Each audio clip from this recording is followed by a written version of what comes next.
Maswerteng gabi po mga ka-STL. Narito na po ang resulta ng STL Isabela para sa araw na to, second draw.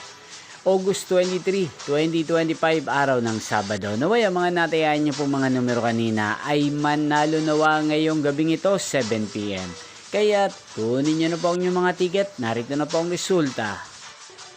Ang mga numerong nanalo sa STL Isabela ngayong gabing ito, August 23, 2025, 7 PM, second draw result 31 at 31 or Pompiang 31.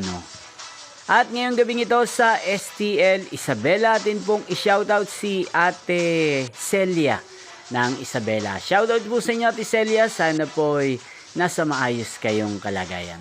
Inyo pong napanood ang resulta ng STL Isabela sa channel na to, Roderick Hernandez TV. Magkita-kita pong muli tayo bukas ng 1:00 ng tanghali. Thank you for watching.